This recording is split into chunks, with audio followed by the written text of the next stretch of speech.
ಬಹು ಹಿಂದೆ ಉಜ್ಜಯಿನಿ ನಗರವನ್ನು ಚಂದ್ರಸೇನನೆಂಬ ಅರಸನು ಆಳುತ್ತಿದ್ದರು. ಆತನು ಮಹಾಶಿವಭಕ್ತನು. ಪ್ರತಿನಿತ್ಯ ಶಿವಾರಾಧನೆ ಮಾಡಿ ಮುಗಿಸಿದ ನಂತರವೇ ಮಿಕ್ಕ ಕಾರ್ಯಗಳಿಗೆ ಗಮನ ಕೊಡುತ್ತಿದ್ದನು. ಈ ರಾಜನಿಗೆ ಮಣಿಭದ್ರನೆಂಬ ಶಿವಾನುಚರನು ಚಿಂತಾಮಣಿ ಎಂಬ ಮಣಿಯನ್ನು ಪ್ರಸಾದಿಸಿದನು. ಆ ಮಣಿ ಅತ್ಯಂತ ಮಹಿಮೆ ಪಡೆದಿರುವುದು. ಆ ಮಣಿ ಯಾವ ವಸ್ತುವನ್ನು ಸ್ಪರ್ಶಿಸಿದರೂ ಅದು ಬಂಗಾರವಾಗಿ ಬದಲಾಗುತ್ತಿತ್ತು. ಆ ಮಣಿಯನ್ನು ಉಪಯೋಗಿಸಿಕೊಂಡು ರಾಜ್ಯದ ಪ್ರಜೆಗಳೆಲ್ಲರಿಗೂ ಆರ್ಥಿಕ ಸೌಲಭ್ಯಗಳನ್ನು ಕಲ್ಪಿಸಿ ಜನರೆಲ್ಲರೂ ಸುಖ ಸಂತೋಷಗಳಿಂದ ಬಾಳುವಂತೆ ಮಾಡಿದನು. ಚಂದ್ರಸೇನನ ಹತ್ತಿರ ಇರುವ ಮಣಿಯನ್ನು ಕುರಿತು ಕೇಳಿದ ಶತ್ರುರಾಜರು ಎಲ್ಲರೂ ಒಂದಾಗಿ ದಂಡೆತ್ತಿ ಬಂದು ನಗರವನ್ನು ಆಕ್ರಮಿಸಿ ಆ ದಿವ್ಯಮಣಿಯನ್ನು ತಮಗೆ ಕೊಡುವಂತೆ ಕೇಳಿದರು. ಅವರೆಲ್ಲರೂ ಎಷ್ಟು ಒತ್ತಾಯ ಮಾಡಿದರೂ ಚಂದ್ರನನು ಆ ಮಣಿಯನ್ನು ಕೊಡಲು ಒಪ್ಪಲಿಲ್ಲ. ಅವರೆಲ್ಲರೊಂದಿಗೆ ಹೋರಾಡಿ ಗೆಲ್ಲುವುದು ಅಸಾಧ್ಯವೆಂದು ನಿರ್ಧರಿಸಿ ದೇವರ ಮೇಲೆ ಭಾರ ಹಾಕಿ ಶಿವಪೂಜೆ ಮಾಡುತ್ತಾ ಶಿವಾಲಯದಲ್ಲೇ ಉಳಿದುಬಿಟ್ಟನು. ಕೋಟೆಯನ್ನು ಸುತ್ತುವರಿದ ಶತ್ರುಸೈನ್ಯ ನಗರದ ಹೊರವಲಯದಲ್ಲಿ ನಿಂತಿತ್ತು. ಪ್ರತಿನಿತ್ಯ ಶಿವಪೂಜೆಗಾಗಿ ಗೋಕ್ಷೀರವನ್ನು ರಾಜಭವನಕ್ಕೆ ತಂದುಕೊಡುವ ಮಹಾರಾಜನು ಶಿವಪೂಜೆ ಮಾಡುತ್ತಿರುವ ಮಂದಿರಕ್ಕೆ ಬಂದು ಪೂಜೆಯಾದವಸ್ತಿ ತನ್ನ 10 ವರ್ಷದ ಮಗನನ್ನು ಕರೆದುಕೊಂಡು ಹಾಲಿನೊಂದಿಗೆ ಮಾಡುತ್ತಿರುವುದನ್ನು ನೋಡುತ್ತಾ ನಿಂತುಬಿಟ್ಟಳು. ಅವಳ ಮಗನು ಶಿವಪೂಜೆಯನ್ನು ತನ್ಮಯತೆಯಿಂದ ನೋಡುತ್ತಿದ್ದನು. ತಾಯಿಯೊಂದಿಗೆ ಮನೆಗೆ ಹಿಂತಿರುಗಿದ ಮಗ ಕೆರೆಗೆ ಹೋಗಿ ಮಣ್ಣು ತಂದು ಶಿವಲಿಂಗ ಮಾಡಿ ಅದನ್ನು ಹೂಗಳಿಂದ ಅಲಂಕರಿಸಿ ಪೂಜಿಸಲು ಆರಂಭಿಸಿದನು.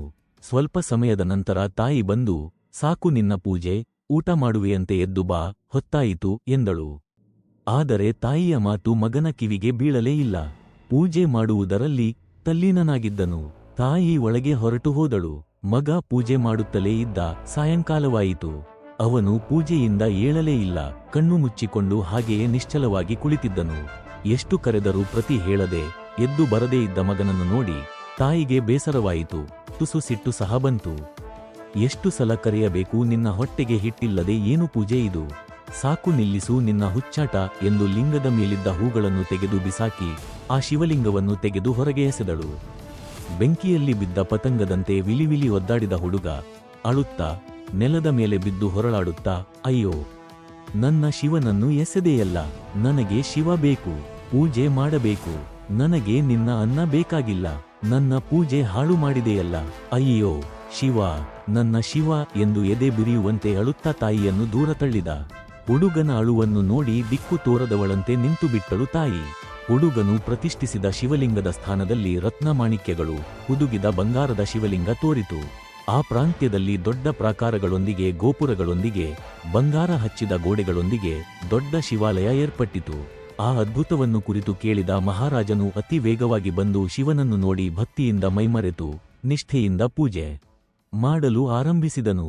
ರತ್ನಮಾಣಿಕ್ಯಗಳೊಂದಿಗೆ ಜ್ವಾಜಲವಾಗಿ ಪ್ರಕಾಶಿಸುತ್ತಿರುವ ಶಿವಲಿಂಗದ ಬಗ್ಗೆ ಆಗಿಂದಾಗಲೇ ತೋರಿದ ಅದ್ಭುತ ಆಲಯದ ಬಗ್ಗೆ ಕೇಳಿದ ಶತ್ರುರಾಜರು ಅತ್ಯಂತ ಆಶ್ಚರ್ಯಚಕಿತರಾಗಿ ಶಿವನ ಪೂರ್ಣನುಗ್ರಹ ಪಡೆದಿರುವ ಚಂದ್ರಸೇನನನ್ನು ಎದುರಿಸಿದರೆ ತಾವು ಶಿವನ ಆಗ್ರಹಕ್ಕೆ ಗುರಿಯಾಗಬೇಕಾಗುವುದೆಂದು ಹೆದರಿ ಅರಸನನ್ನು ಕ್ಷಮೆ ಬೇಡಿ ಆತನೊಂದಿಗೆ ಸಂಧಿ ಮಾಡಿಕೊಂಡು ತಾವು ಶಿವಪೂಜೆಯನ್ನು ಆಚರಿಸಿ ತಮ್ಮ ತಮ್ಮ ರಾಜ್ಯಗಳಿಗೆ ಹಿಂತಿರುಗಿದರು. ಹುಡುಗನು ಪರಿಸರವನ್ನು ಮರೆತು ಹೊಸದಾಗಿ ನೆಲೆಸಿದ ಆಲಯದಲ್ಲಿ ಕುಳಿತು ಶಿವನ ಆರಾಧನೆ ಮಾಡುತ್ತಲೇ ಇದ್ದನು. ಅವನ ಭಕ್ತಿ ಪರಾಕಾಷ್ಠೆ ಮುಟ್ಟಿತು. ಆಗ ಆಂಜನೇಯ ಸ್ವಾಮಿ ಪ್ರತ್ಯಕ್ಷನಾಗಿ ಮುಗುಳಗೆಯಿಂದ, ಮಗು, ನಿನ್ನ ದೃಢ ಭಕ್ತಿಗೆ ಮೆಚ್ಚಿ ಆ ಪರಮಶಿವನೇ ಇಲ್ಲಿ ಬಂದು ನೆಲೆಸಿದ್ದಾನೆ. ನಿನ್ನ ಜೀವನ ಪರ್ಯಂತರ ನಿನಗೆ ಒಲಿದು ಬಂದ ಈ ರತ್ನಗರ್ಭ ಶಿವನನ್ನು ಆರಾಧಿಸು, ಪೂಜಿಸು. ನಿನ್ನ ಭಕ್ತಿ ಅನಂತವಾಗಲಿ, ಶಾಶ್ವತವಾಗಲಿ ಎಂದು ಪೂಜಾ ವಿಧಾನಗಳನ್ನು ಬೋಧಿಸಿ ಅದೃಶ್ಯನಾದನು.